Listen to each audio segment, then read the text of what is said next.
Hello, YouTubers out there in YouTube world. This is your girl, Beth D, coming back with another video for you. Listen, guys, don't kill me. Don't kill me. Last week I was not able to do this video as I desired.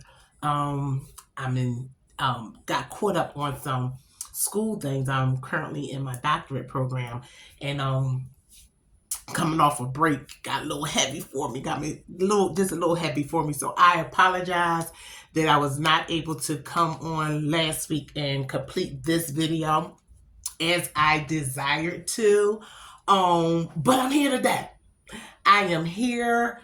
New year, new hair. I thought you guys would see that.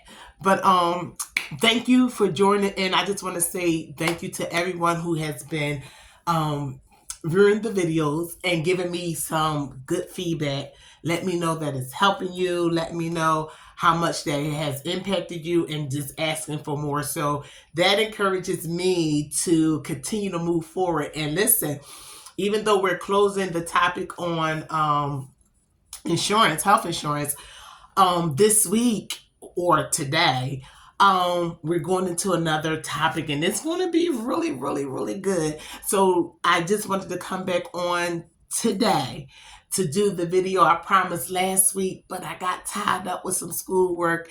My apologies. Please bear with me. This is a new endeavor for me, and I'm trying to do it as frequently as I can. I'm trying to commit to 3 days a week of videos, like 3 videos a week.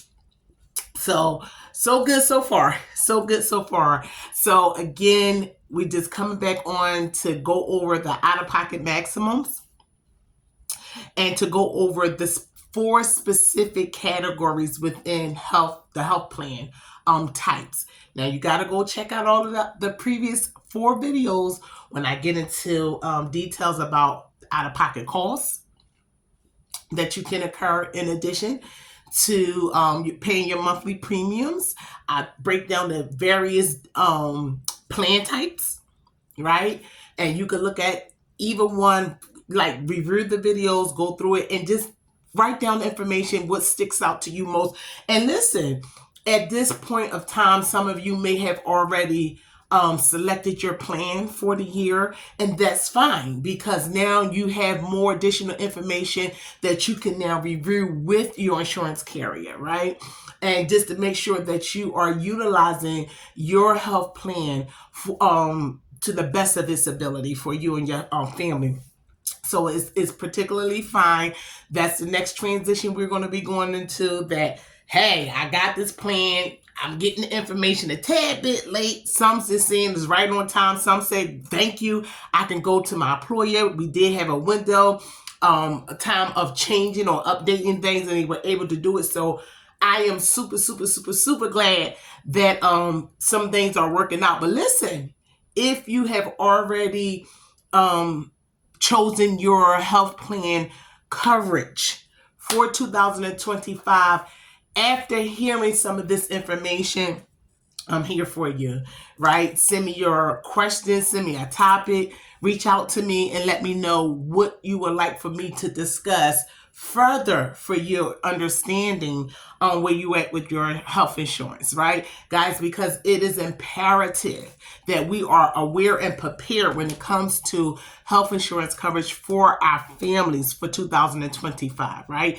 It is imperative that we know, right? So we're here. I'm here. I don't know why I'm saying we, but I'm here. I'm here to help you with your health insurance concerns, right? As much as I can. So we're going to get into out-of-pocket maximums tonight. Again, go to the other videos. I think I stopped off with the plan types, and examining your out-of-pocket costs is extremely beneficial. Yes, we talked about the premiums. We talked about deductibles. We talked about co-insurance, and we talked about copay. But it's one more out-of-pocket expense that we're going to wrap up with, and that's your out-of-pocket maximums, right? That's what we're talking about tonight. Is there a limit? Is there a cap? Or can these health insurance plans just continuously bill us? And I'm going to tell you that is absolutely yes. There is a limit. There is a cap, but it's all dependent on the policy you choose, right? So let's get into it, okay? What is an out-of-pocket maximum? An out-of-pocket maximum is a cap on the amount of money you have to pay for covered healthcare services in a planned year.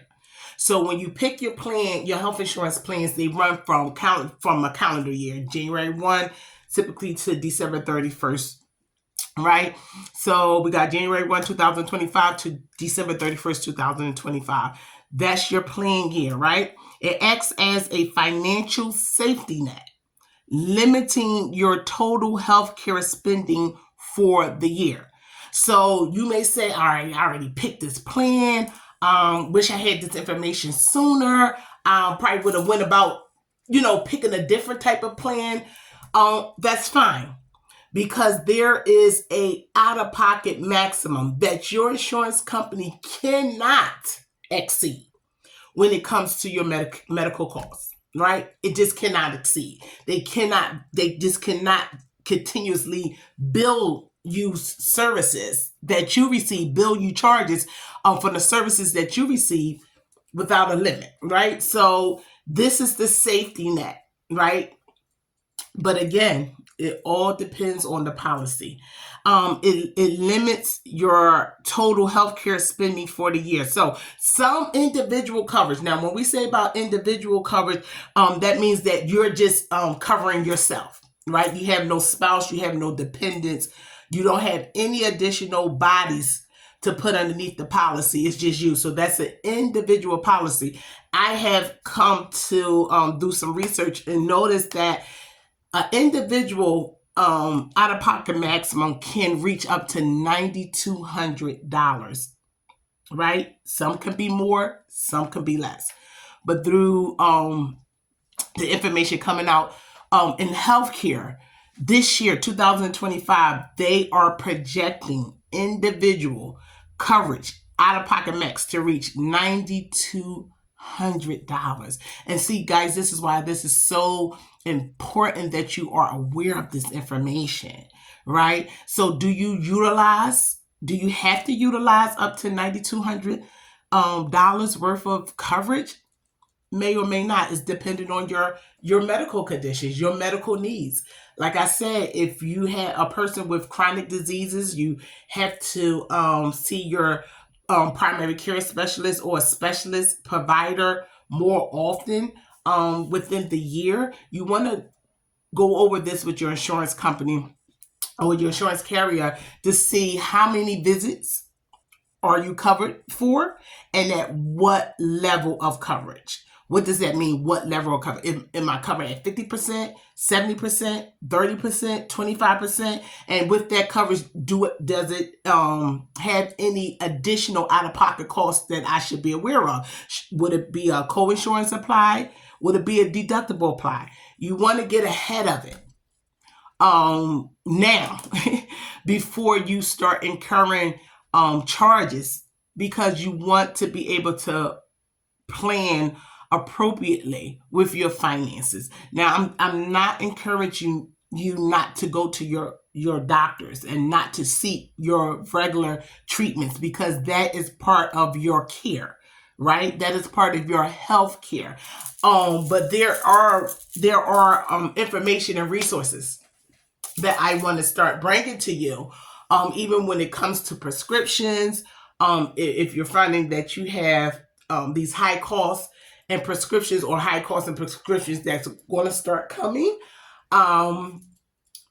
potentially, let's get you some resources, right? So if you have a out-of-pocket maximum, you can start saving money, putting monies aside. And listen, you may say, I don't have lots of money to put to the side. $5, $10, $15, $25. You'll be surprised setting little amounts of money like that aside, what it can build up to be. right? So, but try to come up with some type of action plan, some type of plan to prepare you just in case these costs are, that you do incur these costs throughout your year, your plan year with your insurance company. Okay. Now, what I also found for the family coverage out of pocket cap can reach $18,400 for 2025. Now, that's a projected amount. It can go higher or it can be less, but there is a projected amount for an individual of $9,200 and a family coverage of $18,400 to be your out-of-pocket maximum for 2025. That's a lot of money. That's a lot of money. Okay, and these are accumulations of costs, right? So accumulation is what it builds up. Everything what builds up. So your deductible, what you pay for your deductible can be accumulated underneath those figures. Which you pay for your co-insurance can also be accumulated under those figures, and your co-pays can also be accumulated under those figures. The only out-of-pocket costs that cannot be accumulated underneath these figures will be your monthly premiums. Paying your monthly premiums do not fall underneath this category. But again, your deductibles do, and your co-pays and your co-insurances, right? So they can be accumulated. That could go towards these costs as an individual or family coverage plan. It can go according. It could go accumulate with these. Tongue tied. Sorry. It can accumulate underneath those categories for costs, for your out-of-pocket costs, right? So once you reach your out-of-pocket maximum, your health insurance plan will typically pay 100% of covered health care services for the remainder of the plan year. For the remainder, but this is the thing. You don't know when you're going to reach it. Are you going to reach it in 3 months out of the year? Are you going to be able to reach it 6 months out of the year, or 9 months out of it? Some people have not reached it until the 12th month of the year.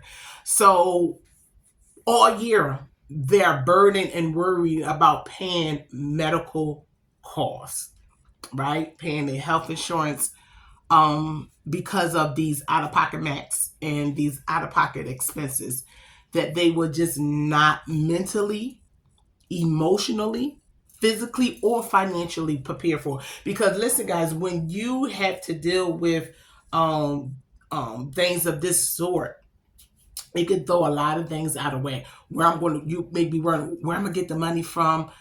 I'm already dealing with my family circumstances, with other finances that we don't have. And a lot of things can come down on you stressfully, in a stressful way because of this. And I'm trying to be able to provide this information so that you can have something that you have a starting point, a good starting point with, that you can make these phone calls with your insurance carrier now, today, right? This week, and start asking, okay, where does my coverage lie when it comes to my specialist care? Where does coverage lie when it comes to primary care? Do I need a primary care? Again, it all depends on the plan that you have, right? Because some plans don't require a primary care provider, the gatekeepers. But you want to start asking your questions, right? Because you don't want to wait until you have to receive a service or a surgery or a procedure to find out your deductible. You're going to be hit with a deductible, co-insurance, and a copay. And you're still going to have to meet your out-of-pocket max. That's a lot to have to worry about. So I'm really hopeful that you would apply this information that I'm giving you. Ask your questions, find out how many visits are you covered for specialty? How many for the year? How many visits are you covered for primary care? Look over your coverage. What if you have to have rehab, right? You may not be utilizing rehabilitation. anything can happen. Incidents or accidents can happen. If you had to receive rehabilitation services, what would that look like? What would that cost look like, right? Some of us have family members that are addicted in some way or form to something. What does that look like? Does that even cover your mental health? What does that look like, right? And I know a lot of stigmas is surrounding, mental health, but mental health is so common for the everyday person. Listen, somebody could lose their job and suffer mental health conditions mentally, right? Depression and stress, anxiety. Somebody can lose their car. Someone can lose their loved one. Someone could go through a divorce. These things are so common to experience, and that people experience mental health conditions from, that it's so overlooked, right? Because we don't want to come across as if we have these conditions, like it's as if it's a issue. You can be stressed. Listen, your water tank can go off in your, break in your house, right? And you may need a new water heater. That can be stressful. It's cold outside. It can flood your basement. Like, these things are crucial to our mental health. So I'm trying to bring some sort of easement with this information for you to be able to apply. And I'm trying to simplify it that anybody should be able to interpret what I'm saying and have a conversation with their health insurance carrier about their coverage, right? This year and going forward, I'm going to have these videos up to replay later in the year, especially later in the year around September, October, when we come upon a new year with new insurance selections. I want to make sure this reruns so you guys are aware and prepared. But that mental health with finances, a lot of people go through some real tough stuff, right? You'll be surprised how many people are not going to the doctors or not utilizing their insurance because they don't have the cost.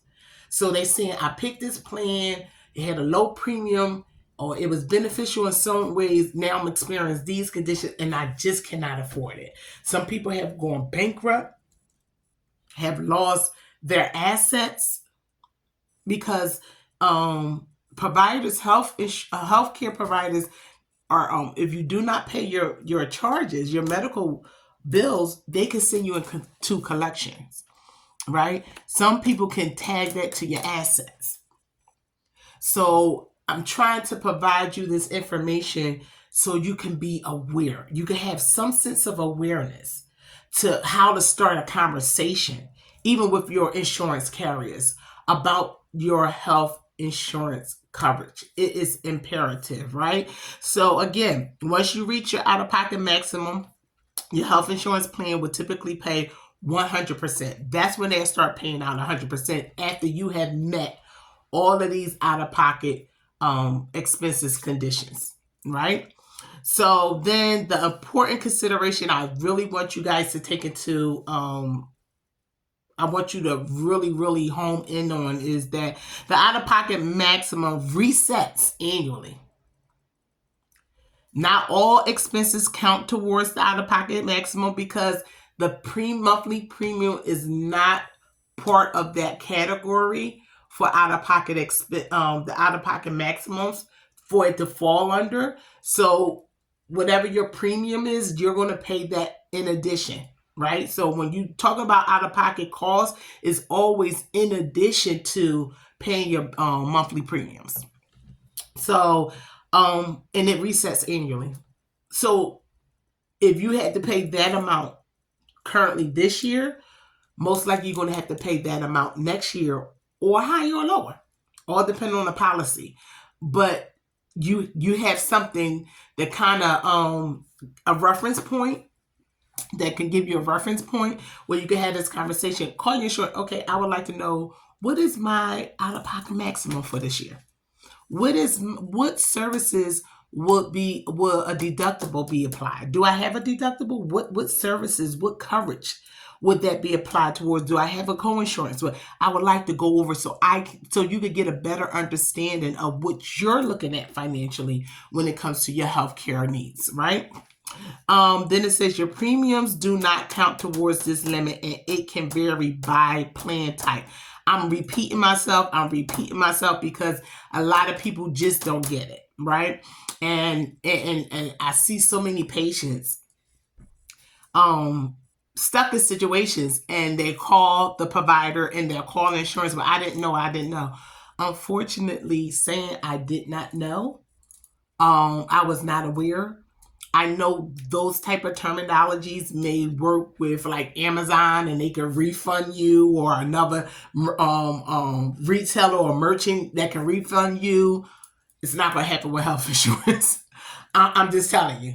What you don't know before signing on the dotted line, you will be held accountable for financially. You will be held accountable for financially. But let me give you some additional information. If you are receiving your healthcare services from a large healthcare network, most time they have charity care. They will help you, right? And charity care is free finances. It has to be approved, right? But you would ask about charity care. I'm not for sure what private practice providers offer, if they offer anything. I'm just not aware of it. I've been in healthcare for 20 plus years. I rarely see a provider in a private practice saying that they're going to write off a charge. I'm not saying that it's not possible. I'm just saying it's rare. Right? But if you're going to a provider that's in a large healthcare network, like, and you come across these financial issues, you can talk to your healthcare provider and you can seek charity care services. And most large healthcare networks have some sort of charity care to assist their patients, especially populations of patients that they're seeing in disadvantaged communities, low-income communities. They typically have these things set up, so you want to just ask them, right? But your premiums is not going to be able to fall underneath your out-of-pocket maximum cost. It's not going to be able to be contributed to that out-of-pocket maximum. It's just not. So I just want you to be prepared with that, okay? Last but not least, the plan categories. Now, we talked about the plan types: HMOs, PPOs, EPOs, high deductible health plans, HMOs, PPOs, EPOs, and high deductible health plan. We talked about 4 health plan types. So here's the 4 different categories, right? So you got your bronze level. That is the lowest monthly premium, but the highest out-of-pocket cost, right? So you may look, that's the lowest premium, but it's higher out-of-pocket cost. So do you want to pay more later? These are the questions you want to ask yourself. Do I want to pay more later? What's the likelihood, right? And I would tell you to use discretion. Your previous health conditions, previous health history, any chronic conditions, you want to really evaluate this type of category if it's going to work for you. Now, if you're a person that really your health is pretty much good and great, and you don't have to do a lot of procedures or additional testings or seeing providers more than like 2 to 3 times a year, this may be the plan for you, right? So this may be the plan category once you select your plan, whether you want to do bronze. So you got the next level we have is a silver. You got a silver plan category, and that's the moderate premiums and out-of-pocket costs. So moderate premiums and moderate out-of-pocket costs, right? So you want to just evaluate does this silver sound more better when I pick the plan type, whether I pick a PPO, EPO, or a high deductible health plan. The next category will be gold. Your gold level plans. That's your higher premiums, but lower out-of-pocket expenses. So those your gold level category plans, right? So you're going to pay higher premiums, but lower out-of-pocket expenses later. And last but not least, you got your platinums. So your platinums are your highest premiums and lowest out-of-pocket costs, right? Highest. So what's the difference between the gold and the premium? Well, your gold is higher, but the platinum is highest, right? So that's gonna be the highest type of category plan that you could select. The highest top is top, and you're gonna have the lowest. Right? Lowest out-of-pocket cost. So the difference between the gold plan is higher premiums and lower out-of-pocket expenses, but the premiums are highest and lowest. You're not going to go, you're going to reach the lowest amount you can have for your out-of-pocket cost. So I hope this video has helped you. I hope the information I'm providing you is being useful. And like I said, if you like them, this videos and the videos I'm doing, you can like, subscribe, share with somebody. This is what we're here for, to help make help provide this information to as many people as we can, to help them be better prepared and aware when coming to the health insurance coverage for 2025, that they can pick the best suitable plans for them and their families. This is so crucial. I cannot say it enough. It is imperative that we are aware of what our potential costs can be. Again, this is your girl Bev D, coming at you with another video. I hope you guys enjoyed it. See you later this week. Promise you, later this week with another video. Ciao for now.